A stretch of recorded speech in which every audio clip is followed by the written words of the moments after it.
Why did the Ietf specifically choose 192.168/16 to be a private IP address class?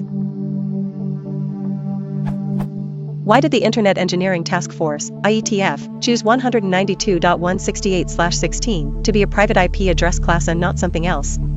Why specifically 192.168/16 and 10/8 and 172.16/12 and not 145.243/16 for example? Is there a reason those IP addresses were chosen to be the standard for private IP addresses over all the other possibilities?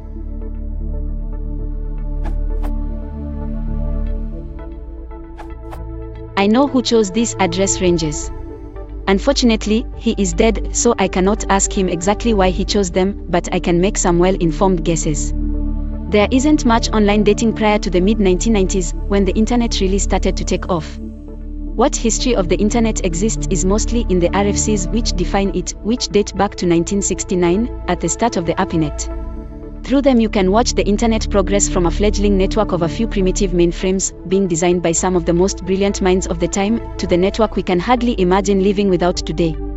This answer draws almost entirely from those RFCs, and in small part from my personal experience as I was on the internet in this era. First, the Ietf did not pick these IP address ranges, or any others. Allocation of special use addresses is currently and has always been the job of the Internet Assigned Numbers Authority. The IANA has always been a role rather than a specific organization, and that role has changed hands exactly once. Currently it is held by ICANN, but from 1972 until his death in 1998 when that organization was created to replace him, IANA was essentially one man, John Postel. Of course, he first called the role Czar of socket numbers, a necessary task he took on himself because it needed to be done. He ended up the Czar of virtually every number that could be assigned, addresses, protocol numbers, ports, you name it, largely because he was willing to do it, and by the time the internet opened to public commerce he had been doing it for over 20 years. He assigned the numbers, and the Internet Registry, then SRINIC, this was expanded to a distributed collection of registries worldwide, published them. The last RFC from SRI showing a list of Internet address assignments was RFC 1166 from 1990. It is a very lengthy list, so it should not be surprising that this data was moved to online databases. Comparing it to its predecessor RFC 1117 shows the rate of expansion of the Internet even then, years before it opened to the public. So, now we are in a position to understand the address ranges in RFC 1918 a little better. This is actually the second revision of the RFC, the first was RFC 1597, published almost 2 years earlier in March 1994. In its little-known rebuttal, RFC 1627, the contemporary arguments against private address spaces were laid out. RFC 1627 also happens to mention who assigned the 3 address spaces. They were assigned by IANA, that is, John Postel, at the request of the authors of RFC 1597, and if the complaint in RFC 1627 is to be believed, he did so via back channels rather than the usual open processes. You can see that RFC 1597 itself went straight to RFC status without the usual preceding internet drafts, so it too was approved via back channels, again by Postel, who was also RFC editor at the time. So it might never be possible to answer this question conclusively. Now as to why he chose these 3 address ranges, let me return your attention to the RFCs 1166 and 1117 from SRI which had the then current IP address range assignments. In both of them you will notice that Network 10 was still allocated to the defunct ARPANET, which had shut down in 1990. Postel, in his role as IANA, would know that this range was no longer in use and could be reassigned. I posit that Postel picked Network 10 because he knew it to be available and not in use.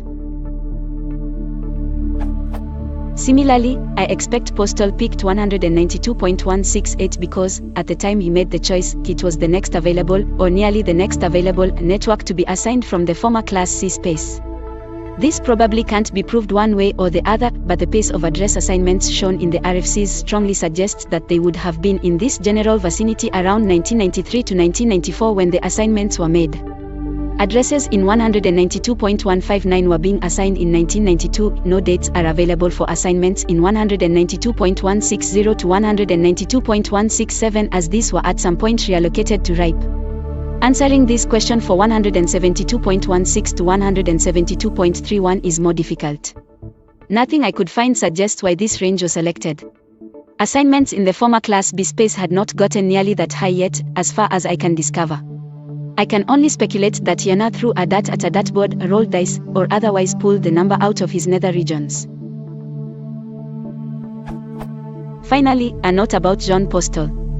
Despite the apparent way in which this RFC was brought about fully formed without initial input from the community, I do not mean to imply that, and this should not be construed as, John Postel somehow executed the Ietf role poorly or unfairly. He was one of the strongest influences on the early internet, and you still feel that influence today every time you get a glimpse of the behind-the-scenes machinery of the internet, but he was always concerned with doing the job right. To quote from one remembrance, "There is no glory in doing administration and operations. Quite the opposite. People notice when it is done badly but rarely offer praise when it is done well. People in administrative positions often become petty bureaucrats. Since there is so little reward in the job, they artificially make it a base of power. So it has confused some who had John referred to as the internet numbers czar. They did not realize that the community imparted the title to John out of affection and deep appreciation for his having brought order to essential infrastructure services. In particular, the community used the term in full knowledge that John took his position as a trust rather than as an opportunity for personal power. We always knew that his views came from legitimate beliefs, and we never had to worry that he was somehow considering political or personal advantage. We might not agree with him, but we always knew was driven first by a concern that the right thing be done.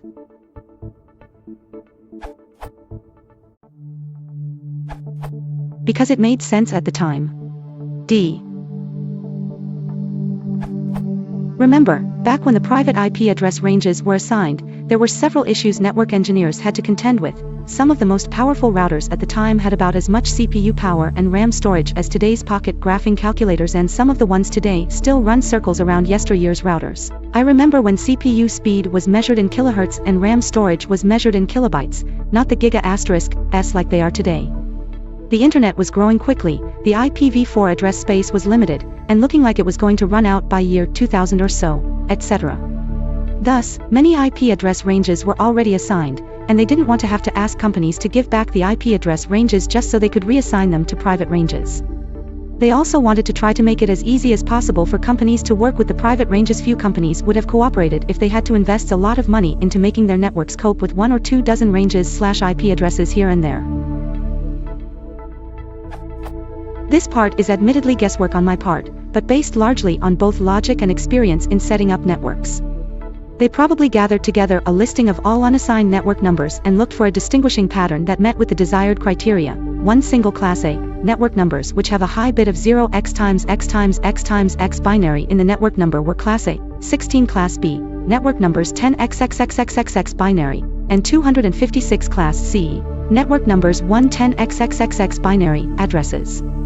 The Class B and C addresses should all be consecutive, as well. The choice for 16 and 256 was probably partially arbitrary. After doing this stuff for a while, you tend to start to think in powers of 2, and probably partially because it was what they could find that was available for reservation. From this, they probably selected the final ranges from those available addresses, which would allow router manufacturers to do a simple bitwise test on the address to determine whether to route/forward/drop the packet. There are also some properties of the bit patterns that I can see helping to build compact NAT tables, as well.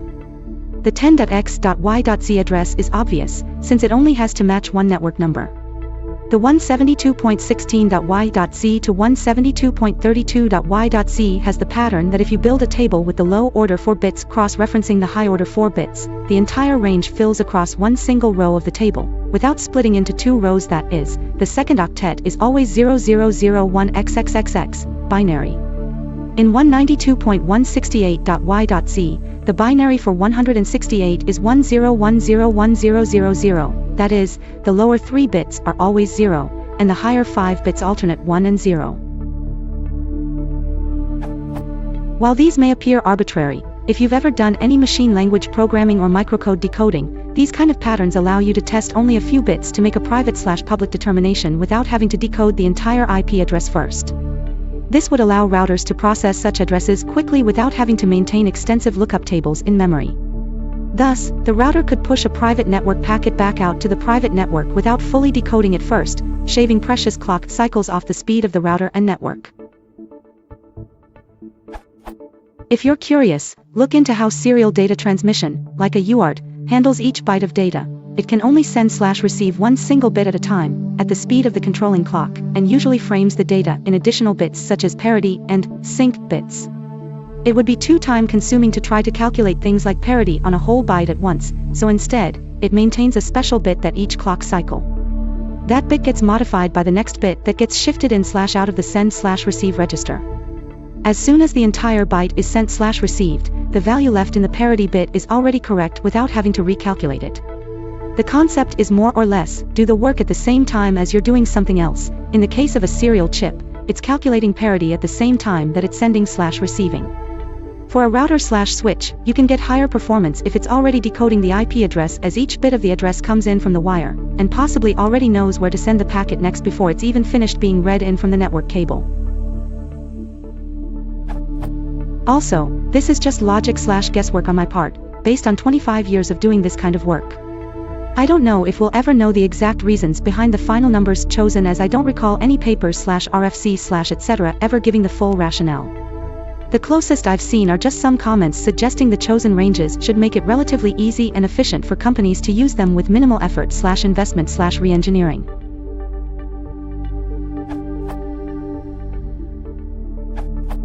In the primordial internet, the network now denoted 10.0.0.0/8 was allocated to the ARPANET.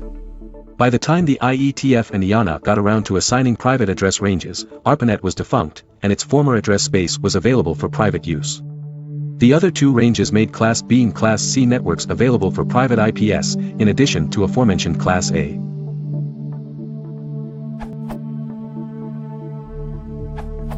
The RFC explains the reason why we chose three ranges from Class A, B, and C respectively. CIDR had been specified but had not been widely implemented. There was a significant amount of equipment out there that still was classful. As far as I recall, the choice of the particular ranges went as follows. October 8th, the ARPANET had just been turned off. One of us suggested it, and John considered this a good reuse of this historical address block.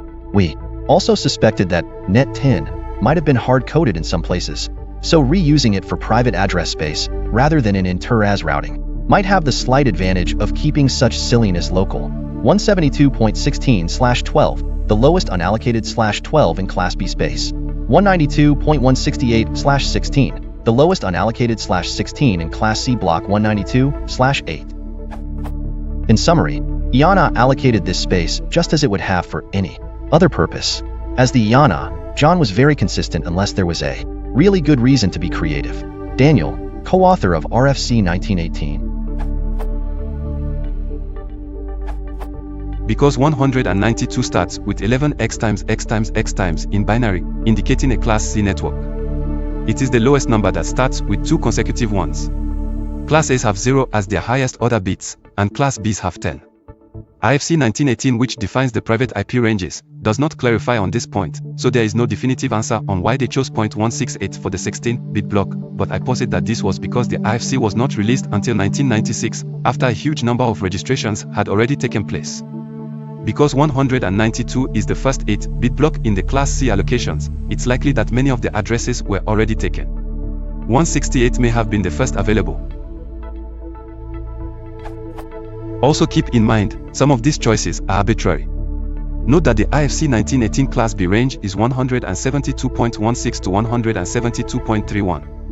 I can't think of the reason for 172, but I am pretty sure they chose to use 16 Class Bs, so they had a block of 1 million contiguous addresses, 10488576. Sometimes protocols are just that way.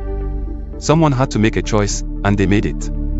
For a while, the Linux kernel was limited to a max of 1024 CPUs per system, and eventually they had to issue a patch after some supercomputers had issues.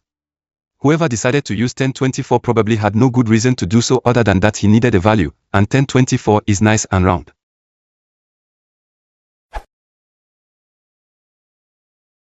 If you want to support the channel, please consider liking and subscribing.